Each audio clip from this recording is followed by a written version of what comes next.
এই তো আমি নিয়ে চলে এসেছি বিশাল একটা পাঙ্গাস মাছ। দেখতে পাচ্ছেন হাতে ধরে থাকা যাচ্ছিল না। তো বস্তার উপরে দিয়ে দিলাম ফেলে। এই তো দেখেন কতটা বড় ৬ কেজির উপরে প্রায় ওজন।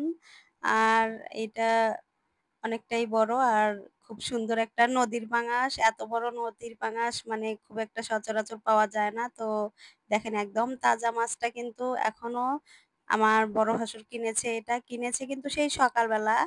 তো এখন কিন্তু ১২টা বাজে। এখনো কিন্তু মাছটা একেবারেই তাজা আছে। পুরোটাই মাছ নড়ছে, কান নড়াচ্ছে। তো যাই হোক নদীর পাঙাশ মাছ কিন্তু খেতে অসম্ভব মজা লাগে। মানে বোয়াল মাছের থেকেও মজা লাগে। তো এই তো আমরা এই মাছটাকে কেটে নিচ্ছি। আমি আর বড় ভাবি এখানে মাছটাকে পরিষ্কার করে নিচ্ছি। ১ম এ আগে একটা মাজনি নিয়েছি আর একটা পাতিলে গরম পানি করে নিয়েছি। তো সেই গরম পানি দিয়ে আমরা মাছটাকে এই তো মাজনি দিয়ে ঘষে পরিষ্কার করছি। দেখেন অনেকটাই কিন্তু ময়লা উঠে গেল আর মাছটা অনেকটাই পরিষ্কার হয়ে গেল। তো এই গরম পানিটা ঢেলে দিয়ে আমরা এই মাছটাকে এই তো পরিষ্কার করে নিলাম। বেশি গরম না কিন্তু হালকা গরম পানি অবশ্যই। আর এখানে আমরা কিন্তু একদম নিচে চলে এসেছি।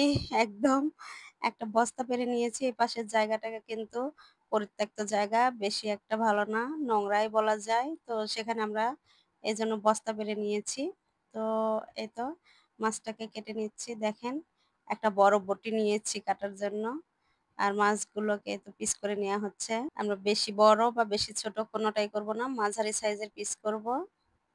ফ্যামিলি পিস যেটাকে বলে। তো এই তো কাটা হচ্ছে।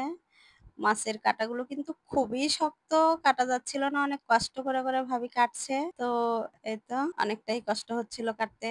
এটা একটু বেশি লম্বা হয়ে যায়। তো এদিকটায় এইজন্য ভাবিকে বললাম যে, "একটু ওই দিকটাই কেটে নেন। অতটা বেশি লম্বা হলে মাছটা ভেঙে যায়।" তো সেজন্য একটু এর এটাকে এই যে এইদিকেই কেটে নেয়া হলো। মাছটা কিন্তু অনেকটাই সুন্দর। অনেকেই তো এই মাছটা আবার খান না। অনেকেই পছন্দ করেন না। কিন্তু আমাদের পরিবারে মানে বেশিরভাগ জনই খায় না সেটা পুকুরের মাছ হলে। তবে এটা নদীর মাছ। এটা সবাই খাবে। দেখুন একদম তাজা রক্ত ঝরঝর করে বের হয়ে যাচ্ছে। আসলে নদী থেকে মাছ নিয়ে এসেছে অনেক মাছ। যেহেতু আমার ভাসুর আরদের ওখানে থাকে।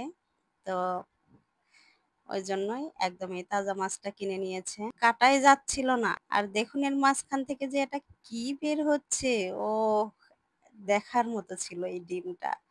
এতটা সুন্দর লাগছিল সাদা ফকফকে ডিম। মানে কি বলবো অনেকটাই সুন্দর দেখতে লাগছিল।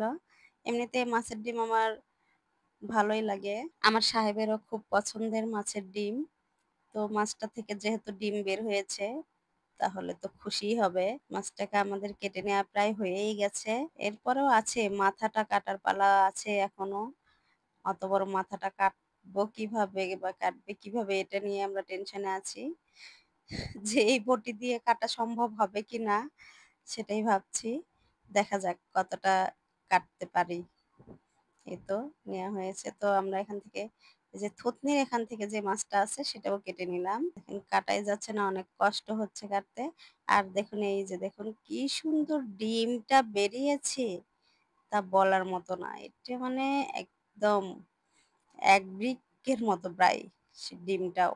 ভুল করে মানে ডিমটা দেখার আগে মাছটা কেটে ফেলা হয়েছিল। যার কারণে ডিমটা একটু ঘেটে গেছে। তো যাই হোক তারপরেও পুরোটা ঘেটে যায়নি। অনেকটাই সুন্দর আছে এখনো। দেখতে কিন্তু মাশাআল্লাহ খুব সুন্দরই লাগছে। তো আপনারা কে এই নদীর পাঙ্গাস খান বা খান না কমেন্টে অবশ্যই জানাবেন। আর ভালো লাগলে অবশ্যই লাইক, কমেন্ট, শেয়ার দিয়ে পাশেই থাকবেন। ভালো থাকবেন সবাই। আসসালামু আলাইকুম।